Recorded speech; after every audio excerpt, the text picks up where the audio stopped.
Bonjour les amis de la taverne de Wargamer. Je suis Alessandro, votre peintre italien, italo-français comme vous voulez. Aujourd'hui, on continue avec notre série de vidéos l'école de peinture sur figurine. Donc ça c'est la deuxième vidéo dont on parle de peinture, les techniques de base, etc. Et aujourd'hui nous allons parler de la sous-couche. Donc nous allons voir quelles sont les sous-couches qu'on peut donner. Et après, je vous montre deux, trois exemples de résultats sur une sous-couche noire et blanche. Alors, les amis, la sous-couche, c'est un argument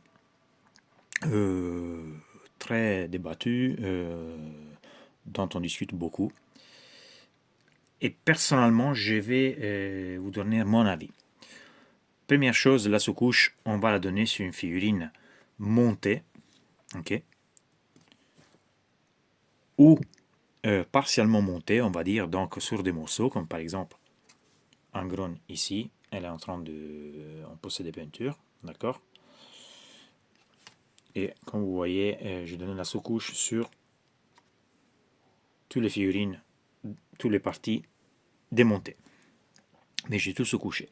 Je ne sous-couche jamais, je ne fais jamais des peintures sur grappe. Ça, c'est déjà une chose. Je les trouve. Je ne me suis pas d'accord avec cette procédure parce que après, quand on va monter la figurine, il y aura des trous, des parties papants, donc où il faudra retoucher la peinture. Les connexions entre la figurine et la grappe, ils sont jamais dans des endroits qu'on ne voit pas. On les voit et on les voit bien sur la figurine. Donc voilà. Personnellement, je sous-couche toujours la miniature sur figurine entièrement montée, là où c'est infanterie ou des trucs basiques.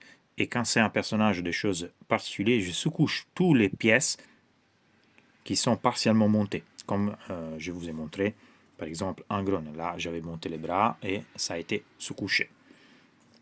Ok. Deuxième question. Est-ce qu'on va avec l'aérographe?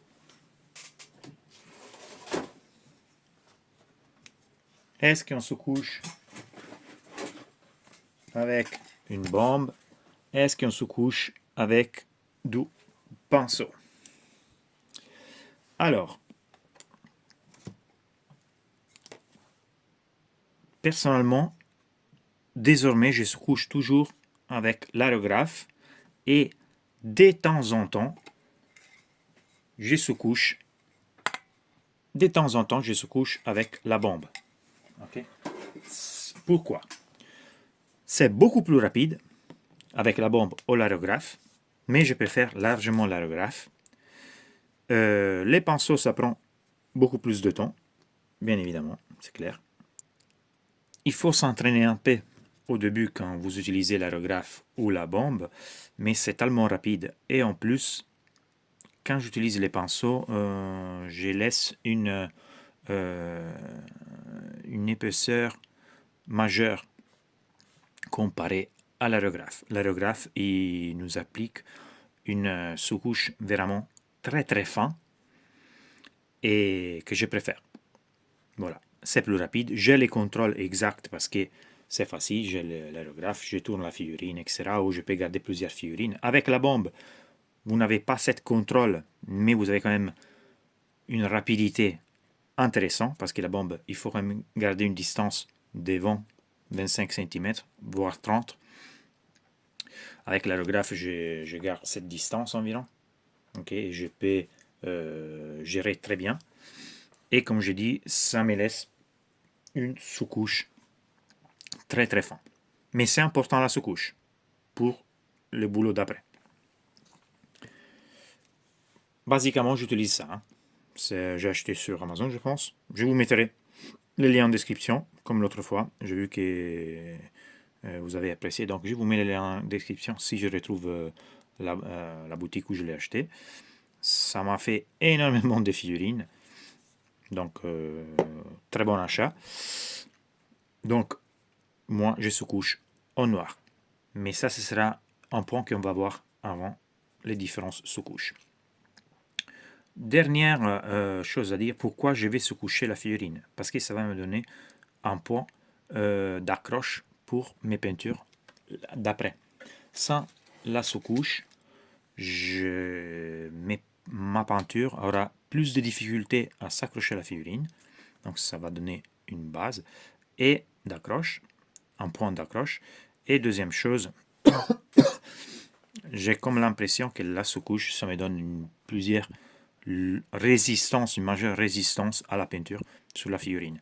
Je vais faire des tests sans sous-couche et la peinture partait plus rapidement. Moi, je ne mets pas comment s'appelle, de varnish à la fin pour protéger la figurine, la peinture. Donc voilà. Peinture important. J'ai vu sur plusieurs vidéos que certains peintres, même des doués, préfèrent ne pas se coucher. Ok. Voilà, chacun son goût. Moi, la sous-couche, c'est une étape nécessaire. Alors, là, on vient à notre point. Sous-couche blanc ou noir, ou gris, éventuellement. Alors, l'impact sur les couleurs, c'est différent. Donc, le même rouge ou bleu ou vert ou jaune sur un couleur ou l'autre, ça a un rendu différent. Ok, on fera un test après. On va par exclusion. Première chose, si vous utilisez des couleurs contraste, une base claire, ok, ça doit être pas nécessairement blanche, mais il faut une base claire. Un contraste sur du noir, je n'ai pas testé, mais je doute fort qu'il aura les mêmes effets. Okay. Mais vous pouvez aussi utiliser des sous-couches métalliques. Mais on va sur les classiques, on commence le 2, noir et blanc. Moi, je sous-couche toujours en noir, parce que ça me donne des couleurs un peu plus moins brillantes, on va dire. Et c'est moi qui dois jouer sur la lumière, sur l'intensité. Donc je préfère les noirs. Je préfère les noirs pour une autre point. Et le point, c'est que quand je fais de la peinture, les endroits où je n'arriverai pas avec les pinceaux, surtout quand ça part de l'infanterie, ce seront noirs. Donc ça va. Si je fais un marine et dans des endroits où je n'arrive pas à toucher avec la peinture, disons je fais un marine vert, ok, un dark angel. Et ici j'ai des endroits où je n'arrive pas à peindre. La sous-couche noire, c'est du noir, donc ça fait de l'ombre, ça peut passer. Mais si j'ai une tache blanche quelque part, ah ça c'est moche. Ça c'est moche. Donc voilà, ça c'est une des raisons. Deuxième raison, comme je dis, troisième raison, c'est pour les couleurs. Et en plus, j'ai plus de facilité à voir les détails sur le noir que sur le blanc. Voilà. J'arrive à mieux reconnaître les détails. Ça, c'est mon point de vue et les raisons pour lesquelles je sous-couche presque tous les jours noir. Si vous voulez faire une figurine beaucoup, avec des couleurs plus vivaces, plus vifs, on va dire, du blanc, ça pourrait être la solution meilleure. Okay. Parce que le rendu elle est déjà plus brillant. Si vous avez vu certaines vidéos qui tournent dernièrement, je prends le El Miniaturista parce que c'est un des plus célèbres en ce moment. Quand il fait ses effets glowing au OSL, il applique les couleurs et après il applique du blanc. Bon, c'est un ink pour exalter les couleurs, mais bon, ça reste une base blanche pour pouvoir remettre dessus une autre couleur. Et cette couleur posée sur du blanc, ça va être plus lumineux. Voilà. Après, vous devez tester et voir ce que vous avez aimé le plus. Si vous faites des nécrons, par exemple, vous pouvez aller avec une base métallique. Okay. Si vous faites, vous pouvez aussi tester les bases métalliques sur du contraste. Ça fonctionne aussi. J'ai vu des vidéos très sympas, etc. Moi, je n'utilise pas beaucoup les contrastes, donc ce n'est pas des techniques que j'exploite. Mais voilà. Autre option, c'est de sous-coucher en noir, ou vous pouvez aussi sous-coucher en gris, et après passer du brossage à sec pour pouvoir mettre en évidence, évidencer, exalter les parties exposées, les parties en relief. Ok. Ça, je parle si vous utilisez des contrastes, mais même si vous n'utilisez pas des contrastes de la peinture normale, ça peut aider. Par contre, cette technique de faire un brossage à sec avant la peinture, ça peut fonctionner, que selon moi, c'est un conseil que je vous donne, sur des figurines, par exemple, comme les tyrannides, où ils ont un carapace, où ils ont de la peau avec des rayures inconstantes, beaucoup de relief, beaucoup de parties cassées, etc. Sur une figurine genre Space Marine, pour moi c'est moche. Space Marine, Wotan, Eldar, les armes sont plates, les armures sont plates, ils ont beaucoup de superficies plates, ou quand on va faire du brossage à sec, les rendus c'est moche, parce que nous on n'a pas le contrôle de notre brossage à sec. On ne sait pas où la peinture va se déposer. C'est le principe du brossage à sec. Le brossage à sec va se poser là où on passe avec les pinceaux, mais surtout sur les parties exposées, les premières parties qui touchent, les parties plus en relief. Donc, sur une partie plate, quelles sont les parties exposées, quelles sont les parties en relief. Les pinceaux, il va poser des traits à gauche, à droite. On a des peintures un peu par-ci, par-là, mais on n'a pas suivi complètement la lumière. Donc, les rendus, c'est moche. Si vous faites du grimdark, ça peut éventuellement avoir une raison, mais voilà. On s'arrête là, selon moi. Donc, pour des figurines avec beaucoup d'imperfections, relief et incrustation, je ne sais pas comment se dit. Bon, voilà, par exemple, un tyrannide, ça peut fonctionner. D'ailleurs, ça devient ça, avec le contraste. Hein. Voilà, ça c'est juste du contraste. C'est l'armée tyrannide que j'avais commencé et je pense jamais verra la lumière. Mais bon, voilà. Ok. On passe à la deuxième phase. Le rendu d'une couleur sur une sous-couche noire ou une sous-couche blanche. Alors les amis, je viens de terminer d'appliquer 2 couches de couleur. Donc c'est 2 couches par couleur, donc 2 couches rouges, 2 couches bleues, 2 couches rouges, 2 couches bleues. Comme couleur, j'ai utilisé pour les deux exactement les mêmes. Takis bleu et Mephiston red. Ok. Donc, globalement, les couleurs sont plus ou moins les mêmes. Mais, comme vous pouvez voir, peut-être on ne le voit pas trop bien, mais le rouge sur le blanc, il est bien plus vif, ok, et sur le noir, il est plus opaque. Ok. J'ai donné 2 couches, hein, 2 couches, même dilution. Et pour le bleu, c'est la même chose.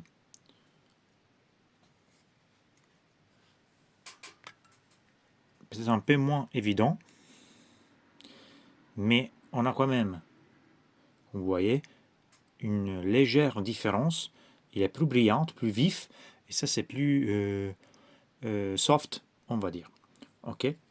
Donc voilà, quand vous faites votre choix pour les couleurs de base de sous-couche, tenez toujours en considération quel genre de résultat vous voulez. Moi, je préfère le noir pour les raisons que je vous ai dit avant. Ok.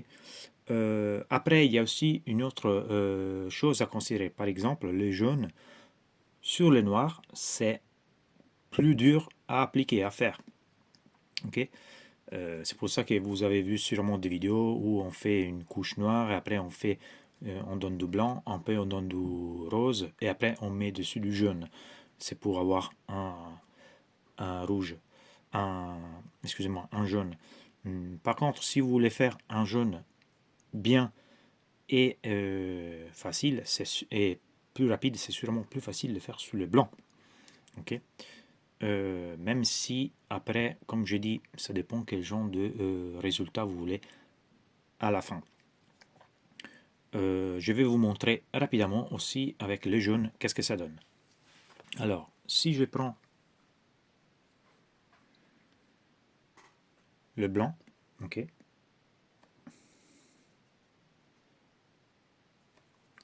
je suis sûr que ça va être plus rapide et plus facile. Comme vous voyez,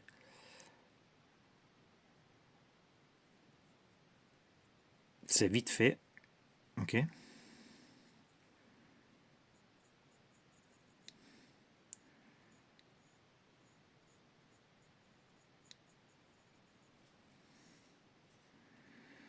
Une seule couche, déjà, et on peut dire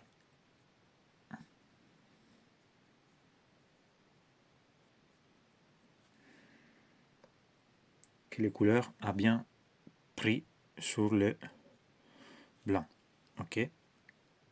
Après, ce ne sera pas comme ça que je réaliserai de jaune sur une figurine, mais bon, ça c'est juste pour vous montrer la différence des couleurs. Donc,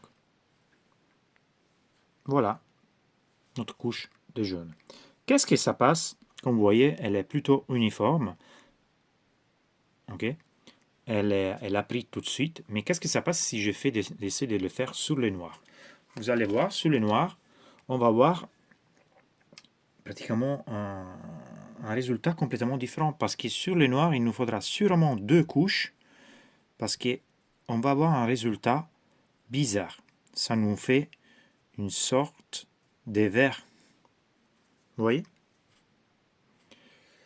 Donc, déjà, ici, nous aurons besoin d'une approche différente pour faire les jaunes sur du noir. On ne peut pas aller directement avec du jaune sur le noir comme ça. Ok? Je ne vais pas finir. C'est juste pour vous faire. Là, c'est une couche. Probablement avec une deuxième couche, on arrive à couvrir mieux cet effet. Mais le problème, c'est que on aura cette sensation de jaune-verte. Vous voyez? Parce que les pigments, j'imagine, hein, là j'ai fait une déduction à l'italienne, les pigments du noir, du jaune ne sont pas assez forts pour pouvoir couvrir le noir. Et le résultat, c'est qu'on a cette vert très moche. Et c'est un problème que j'ai vu sur certaines figurines que je vois souvent.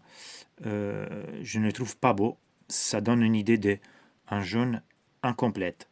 Donc, par exemple, la solution dans ces cas-là, pour moi, ce sera de commencer avec une base plus forte, par exemple la Verlan 107, et après appliquer le jaune qu'on veut avoir. Mais voilà. Donc, si vous voulez faire du jaune, regardez la différence. Une couche, une couche. Okay, moi, je ne prends presque jamais des figurines jaunes, donc voilà. Mais si je devais peindre une figurine jaune, probablement je choisirais une sous-couche blanc.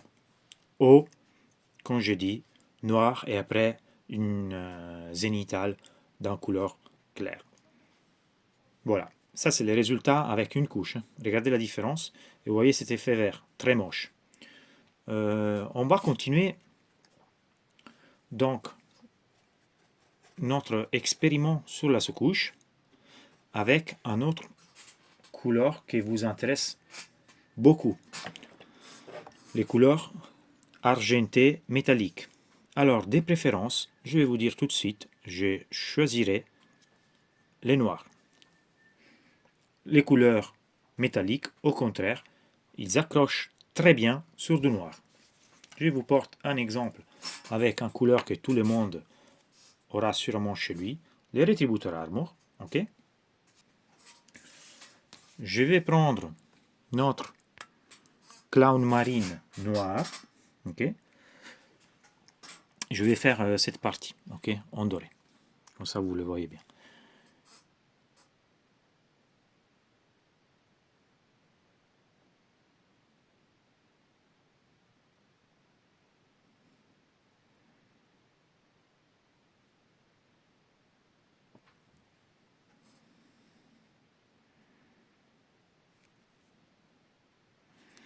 Donc, voilà, propre, net, une couche. Je passe au blanc. On a exactement la même partie. Et je vais faire du doré.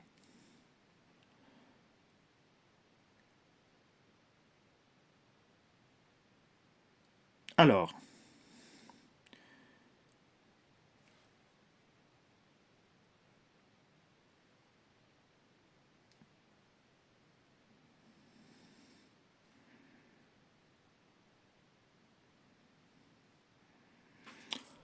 les couleurs est posée, mais le rendu c'est différent. Vous ne le voyez pas très bien, mais on voit les différentes touches des pinceaux très légères entre une partie et l'autre. Donc ça veut dire qu'obligatoirement, sur le blanc, je dois donner en moyenne 2 couches. Et ça, c'est un doré très fort. Sous les noirs, on ne voit pas ça. Ou on le voit moins. Mais je vous assure que sur le blanc, on le voit beaucoup plus. Et donc, il faudra considérer de devoir donner 2 couches sur une base blanche.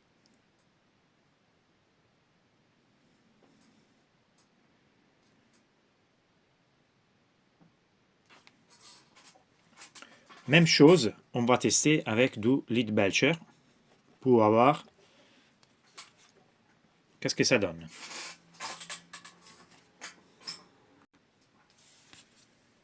Donc, j'ai du Leadbelcher. Je vais faire cette partie derrière, comme ça au moins on a fait les tours de la figurine.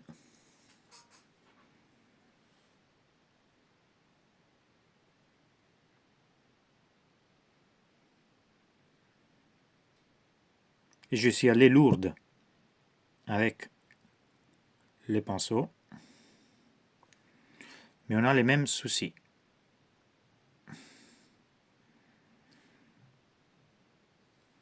Avec les Leadbelcher, si je vais léger sur une base blanche,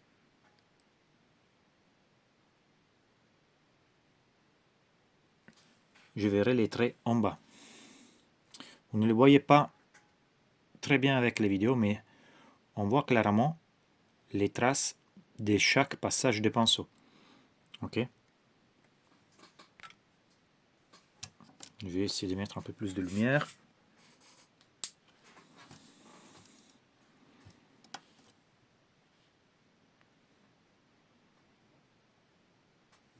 Et je suis allé, on va dire, en façon lourde avec les Leadbelcher. Si je vais faire la même chose avec du noir,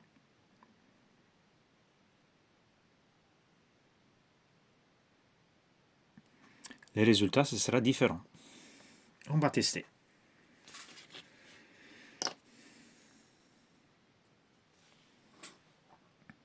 Je n'ai pas beaucoup de place, mais je vois directement la différence.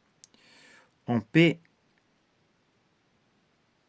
distinguer, faire une distinction des traits, mais c'est beaucoup moins net, beaucoup moins marqué qu'avec les résultats qu'on avait sur les blancs. C'est plus propre. Donc, pour faire un petit résumé de ce qu'on vient de voir,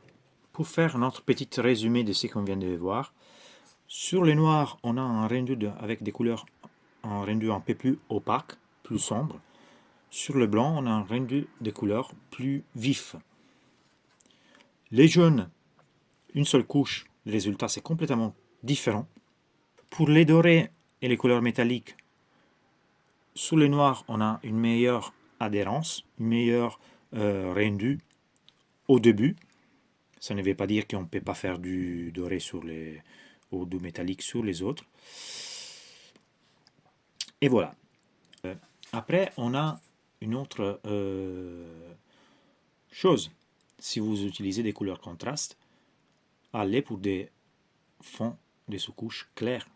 Parce que là, si je prends n'importe quelle couleur contraste sur du noir, elle perdra énormément de pouvoir, des résultats. Je pense pas que je vais pas faire les tests, mais ce sera pas le rendu qu'on va avoir sur une superficie claire, blanc, gris clair, ivoire, etc. D'accord? Comme je vous avais dit, vous pouvez aussi opter pour une base noire et faire une brossage à sec pour après passer du contraste au de la peinture normale pour avoir déjà un début de ombrage et éclaircissement.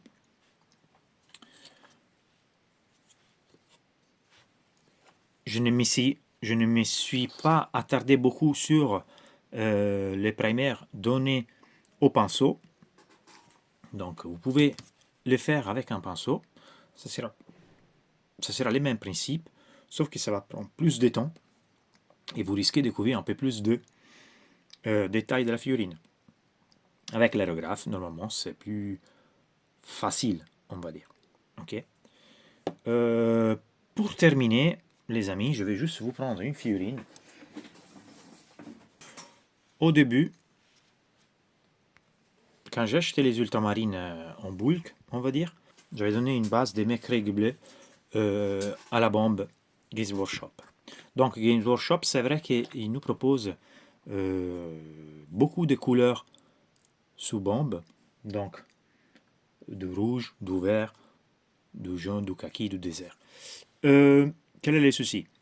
Le premier souci que j'ai découvert, c'est que la bombe n'a pas les mêmes rendus que les couleurs en pot.